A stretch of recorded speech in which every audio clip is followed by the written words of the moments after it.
श्री कृष्ण के द्वारिका नगरी के रहस्य।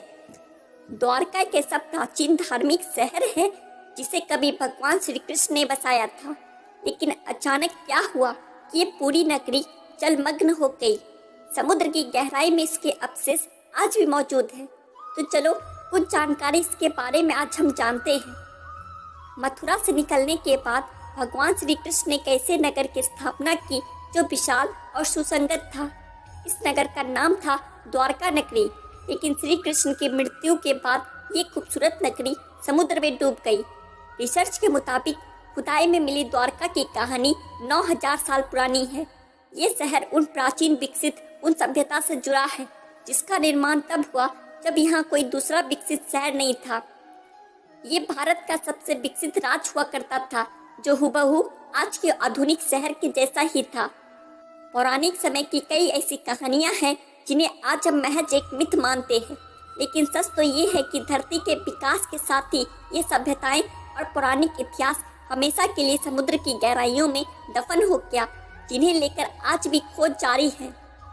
समुद्र की गर्त में खोज करने पर कुछ ऐसे साक्ष्य मिले जो इन पौराणिक कथाओं को सच साबित करते हैं। इन्हीं में से एक है द्वारका नगरी का रहस्य। कहते हैं कि 9000 साल पहले हिमयुग की समाप्ति हुई, जिसके बाद समुद्र का जल स्तर इस कदर बढ़ गया कि कई विकसित शहर समुद्र में समा गए। इन्हीं में से एक तटवर्ती नगर द्वारका भी था। इतिहासकारों का कहना है कि द्वारका को कृष्ण के देहांत के बाद जानबूझकर नष्ट किया गया था। भगवान श्री कृष्ण ने मथुरा से जाने के बाद अपने पूर्वजों की भूमि को फिर से रहने लायक बनाया, जिसे श्री कृष्ण की कर्म भूमि के तौर पर भी जानते हैं। द्वारका भारत के सबसे प्राचीन नगरों में से एक है। बाकी 6 नगर के नाम कुछ इस तरह से हैं, जैसे मथुरा, काशी, हरिद्वार, अवंतिका, कांचीपुरम और अयोध्या। कुछ लोग द्वारका को द्वारावती, कोशिस्थली, अनाटक, ओखामंडल, गोमती द्वारका, चक्रतीर्थ, अनर्थ द्वीप और वारी दुर्ग के नाम से भी जानते हैं।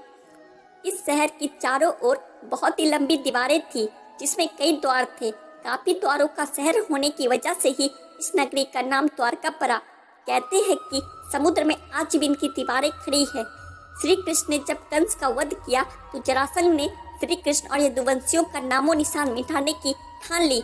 वो मौका मिलते ही मथुरा और यादवों पर बार बार आक्रमण करता रहा। धीरे धीरे उसके अत्याचार बढ़ने लग गए, तो आखिर में यादवों की सुरक्षा के लिए श्री कृष्ण ने मथुरा को छोड़ने का निर्णय लिया। कृष्ण अपने 18 नए कुल बंधुओं के साथ द्वारका आ गए। यहाँ सब लोग आराम से रहने लग गए।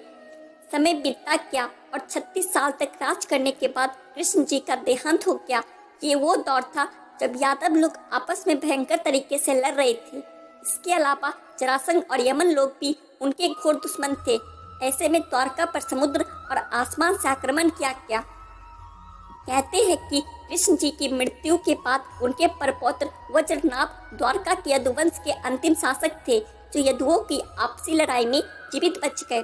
द्वारका के समुद्र में डूबने पर अर्जुन, वज्र और शेष बची यादव महिलाओं को हस्तिनापुर ले गए। इनके जाने के बाद द्वारका नगरी समुद्र में समा गई। ऐसे में सवाल उठता है कि आखिर पूरी की पूरी नगरी समुद्र में क्यों और कैसे समा गई।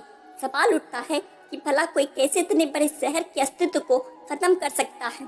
कोई कहता है क्या किसी प्राकृतिक घटना का काम हो सकता है, तो किसी का कहना है कि इसे एलियंस ने नष्ट कर दिया होगा। जब इसके नष्ट होने के कोई पुख्ता सबूत नहीं मिले, तो वैज्ञानिकों ने इस राज से पर्दा उठाने के लिए समुद्र की गहराई को टटोलना चाहा। इस दौरान खोजकर्ताओं को समुद्र के सैकड़ों फीट नीचे कुछ ऐसे अवशेष मिले जिन्होंने सबको चौंका दिया। द्वारका के समुद्री अवशेषों पर सबसे पहली नजर भारतीय वायुसेना के पायलटों की पड़ी, जो समुद्र के ऊपर से उड़ान भर रहे थे। इसके बाद ही 1970 में जामनगर के गजेटियर में इनका उल्लेख किया गया है। इससे पहले लोगों का कहना था कि द्वारका नगरी एक काल्पनिक नगर है, लेकिन इस कल्पना को आर्कियोलॉजिस्ट प्रोफेसर SR राव ने सच साबित कर दिया। दरअसल प्रोफेसर राव और उसकी टीम ने 1989 से 80 में समुद्र में 507 मीटर लंबी द्वारका की दीवार की खोज की, जहां उन्हें पौराणिक काल के कुछ बर्तन भी मिले जो 1528 के ईसा पूर्व से 30,000 ईसा पूर्व के हैं। इसके अलावा सिंधु घाटी सभ्यता के भी कई अवशेष मिले। इस खोज के दौरान प्रोफेसर राव ने कई रहस्यों से पर्दा उठाया। 2005 और 2007 में भारतीय पुरातत्व सर्वेक्षण यानी आर्कियोलॉजिकल सर्वे ऑफ इंडिया के निर्देशन में भारतीय नौसेना के गोताखोरों ने समुद्र में समाये द्वारका नगरी के अवशेषों को खोज निकाला। 2005 में अभियान के दौरान समुद्र की गहराई में कटे छटे पत्थर मिले। इस दौरान लगभग 200 सैंपल जमा किए गए। नौसेना के गोताखोरों ने 40,000 वर्ग मीटर के दायरे में इन अवशेषों को खोजा और वहां पड़े भवनों के टुकड़ों के सैंपल जमा किए, जिन्हें शुरुआत में चूना पत्थर बताया गया था। बाद में आर्कियोलॉजिस्ट ने बताया कि ये टुकड़े बहुत ही विशाल समृद्धशाली नगर और मंदिर के अवशेष है। इन सैंपल्स को देश की लेबोरेटरी में भेजा गया। वहीं खोज से जुड़े आंकड़ों को कई राष्ट्रीय और अंतर्राष्ट्रीय विशेषज्ञों के सामने भी पेश किया गया। इन विशेषज्ञों में अमेरिका, इजराइल, श्रीलंका और ब्रिटेन के विशेषज्ञ भी शामिल थे। इन सैंपल्स को विदेशी प्रयोगशालाओं में भेजने का असली मकसद था कि इन पर किसी भी तरह का कोई शक ना रहे और सारी भ्रांतियां दूर हो जाए। 2001 में सरकार ने गुजरात के समुद्री तटों पर प्रदूषण से होने वाले नुकसान का पता लगाने के लिए national institute of ocean technology का चयन किया। जब उनके द्वारा समुद्र जलहटी की जांच की गई तो सुनार पर मानव निर्मित नगर पाया गया। जब इसकी जांच की गई तो पता चला कि ये नगर 32,000 वर्ष पुराना है और 9,000 वर्षों से समुद्र में दफन है।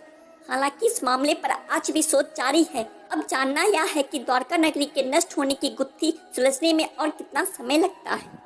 आशा करता हूँ दोस्तों आपको द्वारका नगरी से जुड़ी यह जानकारियाँ अच्छी लगी होगी। ऐसी और जानकारियों के लिए हमारे चैनल को सब्सक्राइब करें। जय श्री कृष्णा।